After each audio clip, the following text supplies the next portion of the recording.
Hey guys, it's SomberShadow001 back at it again with the video games, and today has been a gigantic day for Destiny 2. Lord have mercy, there is so much to unpack. So not only did we get the reveal trailer for Shadowkeep, we got a whole stream with a Vidoc, and we got Datto with his interview, I guess is one way you can call it. Definitely seems Datto is still a little bit bitter about getting world's second 1 minute behind the world's first from the Crown of Sorrows raid. So here's the thing. I'm gonna have the footage in the background. I am not going to play the whole vidoc with, with sound and all, so you guys can get what is going on, because it is about 20 minutes long. It is insanely long because they have a lot to talk about. So general overview, new DLC is called Shadowkeep. We got some new sandbox changes. We got new exotics mentioned. We've got a whole new activity, whole new ways of how they're working with paid content and content rolling out later. Considering that Bungie's now on their own and they're no longer partnered with Activision, they talk about Destiny 2 on PC, where it's going to be moving now that it's not on the Blizzard store anymore. And right now we're just going to unpack straight up into it. So we have the trailer, which is probably playing in the background right now. So what we can confirm about Shadowkeep. One, this is year 3. This is big year 3 for Destiny 2, or year 6 in the whole Destiny lineage. And there's so much to unpack here. So the fact that Eris Morn is returning. If you don't know who Eris Morn is, she was a character from Destiny 1 who came back through the Dark Below. Now, the Dark Below was an expansion that was basically Destiny 1's Curse of Osiris, so it wasn't that well received at the time. It has to do with going on the moon. It was all centered around the moon. Basically, having to do with Crota and kind of unpacking the story of why the Guardians don't go to the moon anymore. So now we're going back to the moon, which is awesome, and a totally new place. I believe you can still visit old places like the Hellmouth, and they actually said some Crucible maps are now destinations on the moon. They said the destination itself is actually 2 times bigger than what the moon was in Destiny 1. And the moon was pretty big on Destiny 1. It was a pretty big world. It was one of the bigger ones. So I'm actually interested to see. And basically what they've been saying throughout the entire stream was they were kind of pushing more of the MMO areas, which is awesome. So they're not going to change like the focal point of Destiny, which was the action at the time, but they're really pushing kind of the MMO angle with with your education and stats and all of that, which I mean you had, which you kind of have a little bit in Destiny 2, but now they're really ramping that up, and that's going to be the first step, according to them, and for the future if there is a Destiny 3, which is pretty much confirmed at this point. So basically what we have here is crazy. There have been some leaks. I was actively avoiding the leaks for Shadowkeep because I did not want to be spoiled about anything going into it, and I was happy I wasn't spoiled because there was stuff that I genuinely did not expect. I had already known about the moon. I had already known about Bad Juju returning, which was a really big deal because I've seen everything about it, unless that's a Season of Opulence thing. But I'm pretty sure Bad Juju is pretty closely tied with Eris Morn, so I wouldn't be surprised if that was there.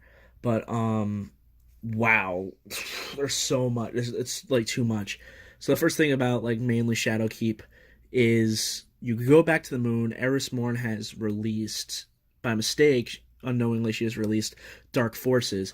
And basically the whole premise for this season of content, or this big expansion, is what is a Guardian's worst fear? Well, their worst fear is having to fight what they've already defeated and not knowing what to do after they have defeated someone. So the Guardian's past is the ultimate fear, and that's what this whole thing is centered around. So some dark force, presumably the darkness itself, maybe it's Savathun, they didn't really say, has resurrected all of your old enemies. When I mean all of them, I'm talking about the enemies from Destiny 1 and Destiny 2, all the big bosses. I'm talking about, dude, I'm talking about enemies in the Black Garden, which we'll get to a little bit later. The Crota, Omnigul, Skolas, Oryx, Zol. They didn't mention anything about Wrath of the Machine, which I want to see. Are we going to get any more Siva stuff? We got Gaul back. We've got. I already mentioned Crota, but Crota was the main selling point that they showed. So everyone's kind of resurrected, or they're actually like nightmare versions of them. Because if you see on one of their names, it's Phantasm. Now this is I fully didn't expect. The fact that Omnigul is coming back kind of made me mad because I was like, really? I'm like, we kind of hate Omnigul, but the fact Crota is back, Gaul is back, so they can redeem themselves with the Gaul boss fight from the beginning of Destiny 2, which was way too easy to be a final boss. So they can finally redeem themselves on that, and Gaul still has the light powers, which is amazing. So they can redeem himself on that. You got Zol, you've got the fact that you actually get to fight Skolas, which you kind of got to in House of Wolves, where you didn't kill him. You didn't get to kill him until you played Prison of Elders. Now he's back. I would assume that maybe Sepix is back now. Like all of the big bads that we've had in Destiny 1 and Destiny 2 are now back, and we have to fight them. I think that is an awesome premise. I know some people would think, oh, it's just another reskin content thing. But honestly, I think this is actually a really cool idea. It really plays into that psychological horror where you're like, what if we tried to solve all of our problems, but we never could? They just come back. And I think that's really, really awesome. They kind of go more, that's really the big thing about the story. That's all we know. There's a new area of the moon. We're fighting our old enemies again. That's it. And now we're kind of getting more into the nitty gritty stuff. In general, that's not even about gaming, but now you have finishing blows, or I believe they call them finishers. So now you can do these crazy moves to finish off enemies. The Titan now can do a Superman punch and knock the enemy across the room to kill them. The Hunter does like this crazy like flourish where they do a backflip with two knives, or like a crazy like butterfly kick and like cut the enemy up. And then you have the Warlock, which is kind of like a force push. Like it's really cool, and I think that's awesome. It's kind of like a little touch and a little nuance to get more towards that MMO kind of feel where you're really customizing your characters the way you want them. There's a lot of stuff that I did miss that I can't mention because this video needs to be pretty short. So there was stuff about armor, being able to upgrade armor to how you feel, basically with like the masterwork system and stuff like that, which is really, really cool. They talk about so much. They don't mention anything. There's no new Crucible as far as we know. There's no new strikes as far as we know, unless every single boss there that we see that are the original are either one, story missions, which will be amazing, or two, they're going to be separate strikes that you get to play or you get to choose, which I think is awesome. And each one of them has their own mechanics from what we see. So it looks like the Oryx one, you have the same mechanic, or Oryx, I'm sorry, Crota, you have the same mechanic as you did in the raid, where you take down the shields with normal weapons, and you can only actually damage him with a sword, with his own sword, which would be awesome. Let's get into stuff like that. Let's get into the exotics a little bit. So there were three new ones that they showed off. None of them have names. So we had a trace rifle, we had a bow, which we'll get into because that's actually really interesting, and we had a hand cannon, which is also probably one of the most interesting things because it's so different. They're not finished yet, which they said, except for the trace rifle, because they were kind of talking about it, unless they have them finished. But we don't have any names. We don't have names of perks. All we kind of know is a little bit of speculation. So with the trace rifle, we do know the perk. The perk is basically allows you to trap the enemy in basically one big crit spot. So no matter where you hit, it's always going to be a crit spot. If you build up like this field around them, they're always going to take critical damage, which is really cool. I think that's an interesting idea. It's something completely new, something I never would have thought of. It looks like to be an arc trace rifle. Other than that, I really don't know. But it's something just completely amazing that I thought. Next, we're going to get into the bow, which is actually a heavy bow. So they showed them working on it in pre-alpha footage, like kind of testing it, and it looks like it's going to have some sort of knockback effect, or at least that's the plan. Um, and she kind of remarks that was a little bit too much when she was testing it out, but we don't know anything. We don't know if that's going to be the main perk or not. They just kind of mentioned that there was some sort of knockback mechanic in that moment, and I don't think we really have that many knockback mechanics. I think, especially for exotics, I think the only thing that's really counted as a knockback would be tractor cannon. So that's interesting, and the fact that it's a heavy weapon is even cooler. So I'm wondering how the ammo economy is going to work with that. And then we have the hand cannon, which just blew my mind when I saw it. So it's the only hand cannon to have a scope. It's a special hand cannon, and the reason is it's a sniper rifle. I'm not kidding. It's a sniper rifle. It does sniper rifle damage, but it's a hand cannon.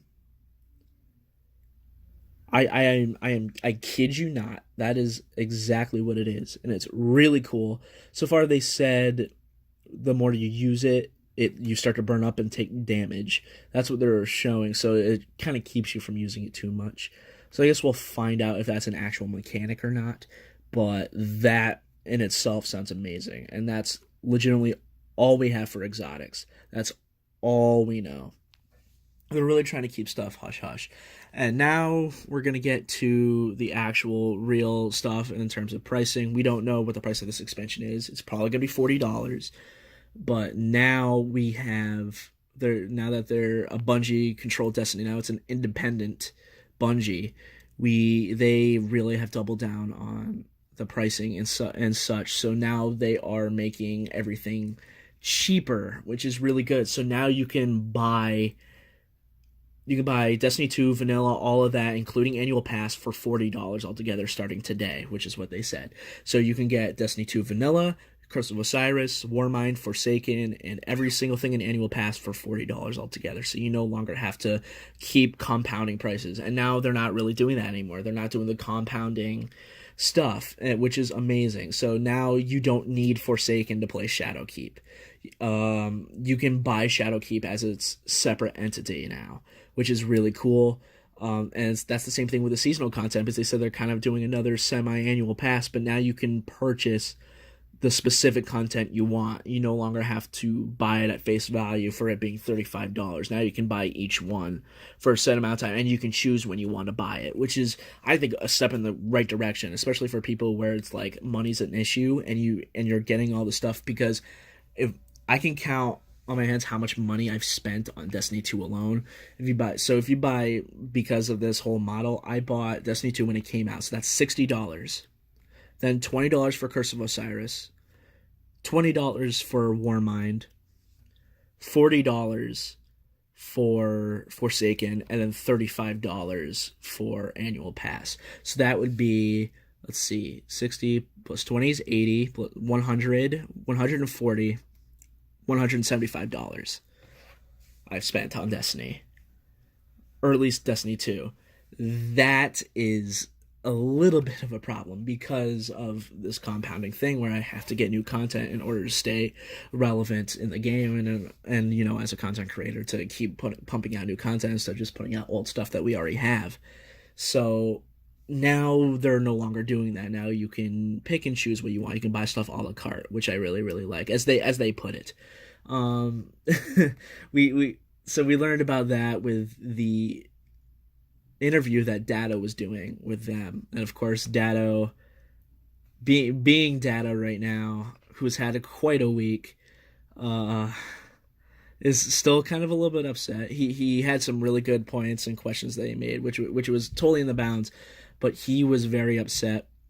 Clearly, I know this is getting off topic. If you don't know about Dado, so the day before the raid, he had a throat infection, which is pretty bad on itself.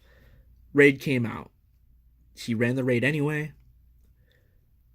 He did it. He was doing the world's first race. They beat it.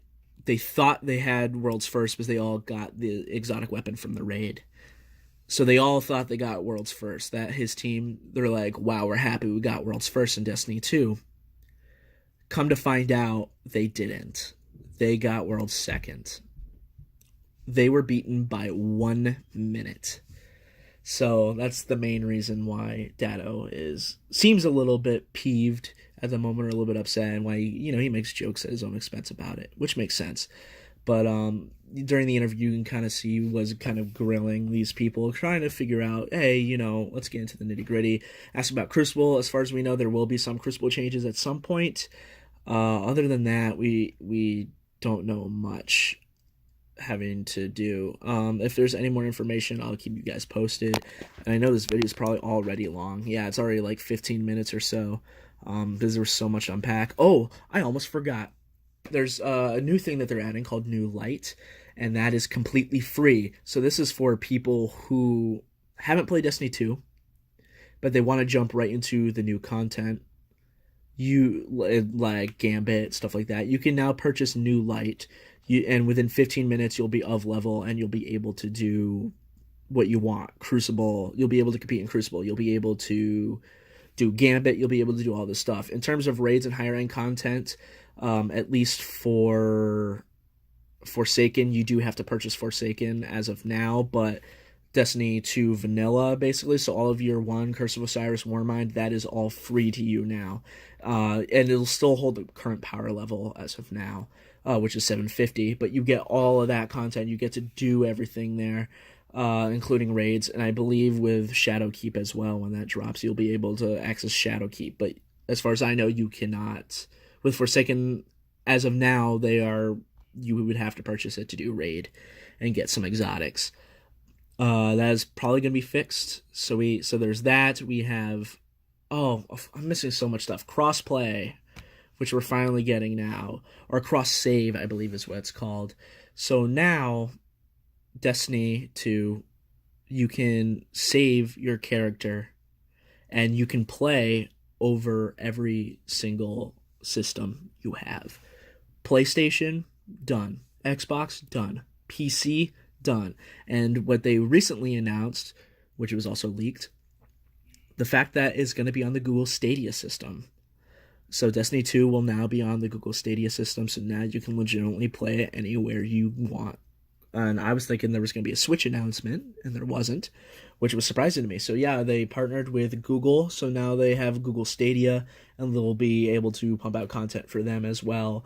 The PC Destiny, since now Activision and their partnership is over, they are now moving to Steam. People who have already had Destiny 2 will get that free off of Steam, and everything will be transferred there. So that is really good. And basically that's my whole spiel, because this is getting way too long for a video. So remember to like, comment, subscribe. If there's more news, I'll keep you posted. I love every single one of you guys, and apagando las luces.